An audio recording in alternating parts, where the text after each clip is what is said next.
네, 다음으로 이제 입시 결과를 아마 6월 달쯤 더워지기 시작하면은 여러 대학에서도 그렇고 대입정보 포털에서도 입시 결과가 공개가 될 겁니다.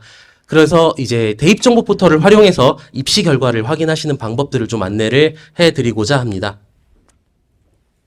잘 아시죠, 선생님들? 입시 결과 보시는 거. 그래서 대입정보 포털 대학 어디가에 들어가시면요. 전형평가 기준 및 전년도 결과 공개라고 하는 항목이 있습니다. 지금 한번 접속해 보시면은 가운데에 제일 크게 이렇게 이 그림으로 해서 접속 가능하실 수 있게 돼 있거든요. 그래서 이제 클릭을 딱 하시면은 대학을 입력하실 수 있게 돼 있습니다. 대학명을 치시고 그리고 전형이 이 학생부 교과, 학생부 종합, 수능 이렇게 세 가지가 있고 세 가지의 전년도 입시 결과를 모두 공개하고 있습니다. 근데 이 대입정보 포털이 올해 3월 4일 부터 차세대 대입정보 포털로 업그레이드가 됐거든요. 그래서 다양한 새로운 기능들이 많이 생겨났습니다. 그래서 상담하시는데 도움이 되는 내용들 몇 가지 또 추가적으로 안내해 드리도록 하겠습니다. 먼저 아까도 김은지 선생님도 상담하시면서 사용하셨다고 하셨는데요. 아마 아이들과 상담하시면서 정말 많이 활용을 하실 겁니다. 이 대입정보 포털을 활용한 입시 결과를 보시면서 아이들과 상담하실 텐데요. 충남대학교 작년, 아직 올해 거는 탑재가 안 됐고요. 2013학년도 학생부 교과 일반 전형의 입시 결과를 잠깐 캡처를 해가지고 가지고 왔습니다. 여기 보시면 어떤 모집 단위별로, 학과별로 모집 인원 경쟁률, 충원 합격 순위, 그리고 50, 70 컷, 그리고 환산 점수 이런 내용들이 안내가 돼 있습니다.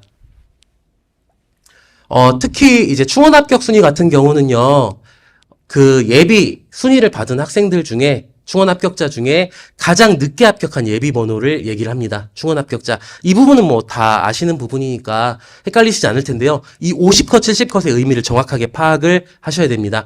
자, 이 50컷, 70컷은 뭘 기준으로 하냐면요. 최초 합격자가 아닙니다. 최종 등록자를 기준으로 한 50컷, 70컷입니다. 자, 최종 등록자라고 하면은 예비 번호를 받은 충원 합격자들까지 다 돌고 입학이 끝난 모집이 다 끝난 뒤에 50컷과 70컷을 얘기를 합니다. 자, 우리 반 아이가 어떤 학과에 이제 합격을 하려면, 최초 합격을 하려면 이 50컷, 70컷보다 앞에 있는 성적을 받아야 될까요? 뒤에 있는 성적을 받아야 될까요? 답은 당연히 앞에 있는 성적을 받아야 되겠죠. 최초 합격을 하려면.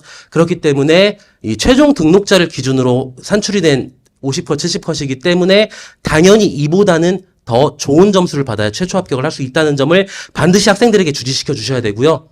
또 문제가 되는 부분이 뭐냐면 학생부 종합전형의 이 결과입니다. 자, 요 부분에서 학생부 종합전형은 정성평가를 합니다. 그렇기 때문에 이 학생부 종합전형에서 나오는 지원자들의 이 합격자들의 등급의 50컷, 70컷은요, 어떻게 산정이 되냐면은 종합전형의 합격자들을 등록자들, 최종 등록자를 기준으로 줄을 세웁니다. 그리고 최종 등록자를 기준으로 합격한 50% 학생을 끄집어냅니다. 걔의 단순한 내신 등급을 그냥 쏘는 겁니다. 자, 근데 서류평가를 하기 때문에 물론 학업 역량이 반영이 되지만 어떤 경우에는 50% 이내가 굉장히 그 집단을 대표하는데 성적이 높을 수도 있고요.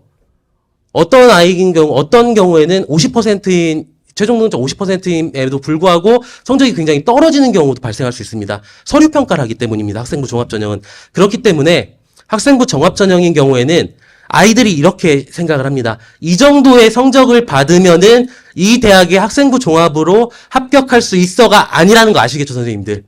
그래서 단순히 합격한 아이들 줄을 세워서 그 줄을 쓴 아이들을 끄집어내서 걔의 성적을 가지고 온 것이라는 점입니다. 그렇기 때문에 학생부 종합전형에서는 저 50컷, 70컷의 성적이 의미하는 바가 저 정도의 성적대가 합격하는 게 아니라는 점을 아이들과 학부모님들에게 반드시 알려주시고 상담을 하셔야 됩니다. 그리고 이 자료들 선생님들 공개가 되면요.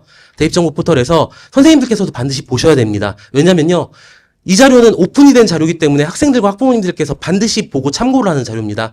아이들과 학부모님께서 보시고 오는 자료인데 선생님께서 보시지 않았다면 상당히 어려움이 있습니다. 그렇기 때문에 선생님들께서도 꼭 보셨으면 좋겠고요. 이런 자료들 같은 경우는 여러 능력 있는 선생님들이나 단체에서 보시기 좋고 정렬해서 한눈에 보시기 쉽게 엑셀 기반의 자료들로 많이 지금 보편적으로 지금 활용이 되고 있습니다. 두 번째로 어떤 일부 대학들은요. 합격자의 전년도 결과를 이렇게 50컷, 70컷으로 공개하지 않고요. 이런 방식으로 동그라미, X, 세모 이런 방식으로 공개를 하는데 이걸 보고 3포도라고 합니다. 처음에 대학에서 대입정보 포털에 공개를 할 때 두 가지 방식으로 공개를 하게끔 해놨습니다. 두 가지 중에 하나를 대학에서 자유롭게 선택을 하는데요. 그 중에 하나가 앞서서 보여드렸던 57시 컷을 공개하는 것, 최종 등록자의 57시 컷 공개하는 방식과 다음으로 삼포도를 공개하는 방식이 있는데 대표적으로 삼포도를 쭉 공개해왔던 대학들이 바로 충남대학교 종합전형과 경희대학교 종합전형입니다. 이 대학들은 이렇게 삼포도를 공개하고 있어서 합격자들의 서류의 영향력을 한눈에 볼 수 있습니다. 종합전형에서. 그래서 이런 부분에 장점이 있고요. 혹시나 이제 올해 이제 충남대나 경희대에서 이제 클릭을 하셔서 보셨는데 이런 자료가 나온다고 해서 놀라시지 않으셨으면 좋겠습니다. 대입정보 포털의 전년도 입시 결과를 보고 이를 해석하시는 방법에 대해서 조언을 드립니다. 대입정보 포털의 전년도 전형 결과는요, 뭐 알바들이나 아니면 대학생들 뭐 이런 선생님들 입력하는 게 아닙니다. 개별 대학에서 직접 대학 입학 전형 정보 시스템 어시스트라고 하는 시스템에다가 입학 사정관들 직접 입력을 하고요. 여기서 나오는 오류들은 직접 개별 대학에서 전부 다 책임을 지게 돼 있습니다. 그렇기 때문에 신뢰도가 매우 높은 자료입니다. 그래서 이 자료들 활용을 많이 하시는 걸로 알고 있고 선생님들께서도 많이 활용해 주시면 좋습니다.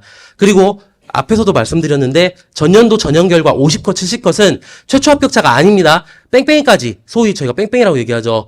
이 후보 충원까지 다 돈 최종 등록자를 기준으로 산정된 결과값입니다. 그래서 이걸 반드시 인지하신 상태에서 상담을 하셔야 되고요. 세 번째로 충원 합격자 번호를 알기 때문에 교과 전형 지원자들이 요새 뭐 아이들이 다 보고서 이미 상담 전에 선생님들 만나기 전에 다 보고 들어옵니다. 그리고 도움이 되기 위해서 개인정보 보호를 위해서 이제 선발 인원이 좀 적은 모집 단위들이 있어요. 적은 전형들도 있고 3명 이하인 이제 전형이나 모집 단위는 그 결과를 개인정보 보호를 위해서 공개하지 않습니다. 요 점 알아주셨으면 좋겠고요. 왜 이 전형이나 이 학과는 공개를 하지 않지? 모집 인원이 3명이 안 되기 때문입니다. 그래서 이런 부분들 알아두시면 좋을 것 같고요. 매년 6월 1일 기준으로요. 6월 1일부터 6월 말일까지 이 전형 평가와 전년도 결과는 일제히 대학마다 업데이트가 되고 있습니다. 그래서 대입정보 포털 지금 들어가셔도 보시면은 2023학년도 결과가 나와 있고요. 그래서 올해 결과 2024학년도 작년이죠, 이제. 결과를 보시려면은 아마 6월 1일 이후부터 보실 수 있을 거라고 생각합니다. 그러면은 6월달, 4월, 5월까지 선생님들 학생부 종합전형 안내서, 지금 안내드렸던 총론 자료들, 전공 안내서들 보시면서 내공을 키우시고요. 그리고 6월달 되면은 이런 입시 결과들 보시면서 우리 반 아이가 어느 정도의 성적대로 전년 결과와 비교하면은 어떻겠다라는 예측을 해가시면서 준비를 하시면은 좋을 거라고 생각을 합니다. 다음으로요, 입시 결과 중에 두 번째로는 개별 대학에서 발표하는 자료들이 있습니다. 이 개별 대학에서 발표하는 자료들을 보실 때 매우 주의하셔야 되는 부분들이 있어요. 어떤 부분들인지 한번 같이 보겠습니다. 자, 왼쪽은 충북대학교 입학처 홈페이지 자료고요. 오른쪽은 공주대학교 입학처 홈페이지입니다. 두 대학은 한 명의 지원자가 같이 동시에 원서를 많이 넣는 대학들입니다. 우리 지역에 있는 대학들이고요. 자, 그래서 입시 결과를 모두 다 공개를 하고 있습니다. 그래서 한번 입시 결과를 보면요. 이게 충북대학교 작년 2023학년도 학생부 교과 전형의 자료를 일부 캡처해 갖고 왔습니다. 자, 기준을 보시겠습니다. 노란색 기준을 보시면요. 최초 합격자와 최종 등록자의 기준을 이제 볼 수 있는데요. 최초 합격자 내신의 평균과 표준 편차를 공개하고 있습니다. 최종 등록자 평균과 표준 편차를 공개를 하고 있죠. 보이시죠, 선생님들? 자, 그런데 공주대를 한번 보실까요? 공주대학교 학생부 교과 전형, 똑같은 교과 전형, 일반 전형의 이 결과를 보시면요. 최초 합격자의 50컷과 합격자의 최저 등급을 공개하고 있습니다. 그리고 최종 등록자 같은 경우는 50컷과 70컷을 공개하고 있습니다. 자, 지금 앞서 보여드렸던 충북대와 공주대, 이 두 대학의 입시 결과가 기준이 같은가요, 다른가요? 다르죠, 선생님들. 그렇기 때문에 대학에서 발표하는 이 입시 결과들은 어떻게 공개하세요라고 하는 기준이 없습니다. 그렇기 때문에 선생님들 대학교 입학처에서 발표하는 이 입시 결과를 보실 때는 제일 중요한 게 이 숫자가 아닙니다. 제일 중요한 거는 바로 어떤 기준에 의해 산출된 결과인가를 보시는 게 가장 중요합니다. 그래서 선생님들 이 대학에서 발표한 입시 결과는 좀 빠르게 나옵니다. 개별 입학처에서 4월 달부터 발표가 시작이 되거든요. 그래서 이제 학년에서 3학년부에서 발빠른 선생님들께서 공유를 해주십니다. 학년에 공유를 해주시거나 선생님들께서 이 대학교 한번 가볼까? 우리 반 애가 지원한다는데 입시 결과가 있네 보시는데 중요한 건 이 수치보다도 어떤 기준에 의해서 이 합격자의 등급을 쭉 이렇게 세워놨는가 그 부분을 반드시 확인하시는 게 정말로 중요합니다. 왜냐하면 일정한 기준이 없기 때문이죠. 자, 그리고 종합전형도 마찬가지입니다. 수도권 대학에서는 대부분 종합전형을 한 30% 이상 40%까지 선발을 합니다. 그런데 아주 저는 굉장히 훌륭한 학교라고 생각을 하는데요. 서울시립대 같은 경우는 학생부 종합전형의 결과를 발표할 때 항상 고교 유형에 따른 합격자 발표를 하고 있습니다. 일반계 고등학교, 자사고, 특목고, 기타 고등학교 이렇게 발표를 하면서 이렇게 되면은 일반계 고등학교가 대부분인 우리 세종시에서 일반계 고등학교는 이 학과에 가려면은 어느 정도 또 내신을 가지고 있고 서류가 좀 좋으면 갈 수 있겠구나라는 가능성을 볼 수 있는데요. 어떤 대학에서는 그냥 고교 유형을 분리하지 않고 A학과는 학생부 종합전형에서 합격자의 내신이 어느 정도입니다. 이렇게 됩니다. 서울에 있는 유명한 좋은 대학들 같은 경우는 고교 유형이 일반고와 다른 경우도 많이 있죠. 많이 있죠. 그렇게 되면은 입시 결과의 수치가 왜곡돼 버립니다. 그렇기 때문에 대학에서 발표한 입시 결과를 자세히 보시고 어떤 기준에 의해서 입시 결과를 발표하고 있는지 저 기준을 꼼꼼하게 따져보시면서 대학 발표 입시 결과를 보시는 게 굉장히 중요합니다. 대학에서 발표한 입시 결과를 확인할 때 중요한 부분들인데요. 네, 물 한 모금만 먹고 해도 될까요? 네.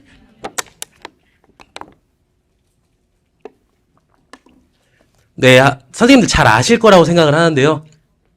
학생부 교과 전형의 합격의 결정은요, 등급이 아닙니다.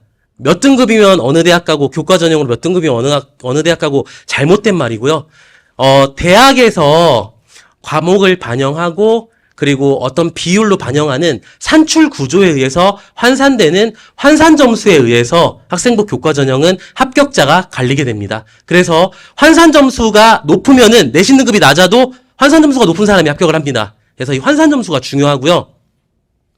환산 점수가 높으려면 당연히 그 환산 점수를 만들어내는 공식이 중요하겠죠. 어떤 과목을 반영하고 어느 정도의 비중으로 반영하는지 이런 부분들 산출 구조도 매우 중요합니다. 따라서 우리 반 아이가 어떤 대학을 교과 전형으로 지원했을 때 어느 대학이 유리할지 이런 구조를 파악하는 것도 굉장히 중요하다고 생각을 하고요. 다음입니다. 다음으로 대학들이 생각보다 자주 이 전형에 대한 요소들을 많이 바꾸는 편입니다. 매년 굉장히 크게 바꾸는 대학들이 많습니다. 모집 인원이라든지 전형에 대한 요소, 전형 방법 이런 게 전년도와 달라지면요. 입시 결과는 크게 바뀌게 됩니다. 굉장히 크게 바뀝니다. 그래서 이걸 꼭 아셔야 됩니다, 선생님들. 연세대 같은 경우를 올해 예를 한번 들어볼게요. 작년도에 학생부 교과 추천형이라는 전형이 있습니다. 지금도 있고요. 작년도 같은 경우는 2단계 단계별 전형으로 선발을 했는데요. 1단계에서는요. 교과 성적으로 5배수를 뽑습니다. 그리고 2단계에서는요. 성적으로 70%, 그 다음에 재시문 면접으로 30%를 합쳐가지고 수능 최저 기준을 설정하지 않고 성적과 면접으로 이렇게 합격자를 가렸습니다. 자, 올해 연세대학교 학교장 추천 전형은요. 교과 성적 100%에 수능 최저 기준, 인문계 2합 4, 자연계 2합 5 이렇게 수능 최저 기준이 도입됐습니다. 이렇게 전형이 달라져 버리면요. 전년도 입시 결과는 사용하지 못하게 됩니다. 이런 부분들. 그리고 아주 많은 대학들에서 이런 전형 요소와 전형 방법들 이런 부분들이 변화가 됐습니다. 따라서 선생님들께서 상담을 하실 때 전년도 결과를 보고 그대로 너 성적 어느 정도니까 전년도랑 비교했을 때 합격하겠다 불합격하겠다라고 하는 거 큰일 납니다, 선생님들. 전년도와 대학, 모집 인원, 전형 요소, 전형 방법 변화가 있는지를 살피시는 게 가장 첫 번째 상담의 방법입니다. 이런 부분들이 중요하고요. 그리고 다음으로 지원대학에 수능 최저 기준이 걸려있다고 하는 건요. 아무나 오지 말라고 하는 거거든요. 일종의 허들, 장애물의 역할을 하는 겁니다. 우리 반 아이가 이 대학을 이 전형으로 가려고 하는데 수능 최저가 걸려있어. 그러면 당연한 얘기인데요. 이 수능 최저 기준을 뛰어넘을 수 있는지가 매우 중요한 지원의 가늠자가 될 수 있습니다. 그래서 수능 최저 기준이 있는 경우에 이걸 애가 충족할 수 있는지를 판단을 담임선생님이 한번 해보셔야 됩니다.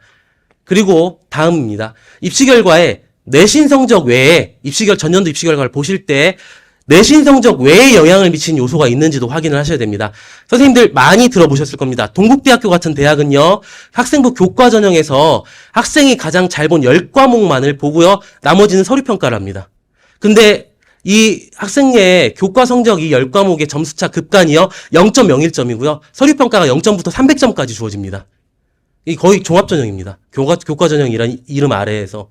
자, 이런 것처럼 교과 전형이나 어떤 특별한 전형 안에서 이 교과 성적 외에 서류, 면접, 출결 등 다른 요소가 합격에 영향을 미치는 게 있다면 우리 아이한테 이게 유리할지 불리할지에 대해서도 따져봐야 되겠죠. 이런 부분들을 꼼꼼히 보시고 이제 아이와 상담을 하시는 게 중요합니다. 입시 결과를 보실 때는요, 이런 부분들을 하나씩 꼼꼼하게 살펴서 보시는 게 중요하다고 생각합니다.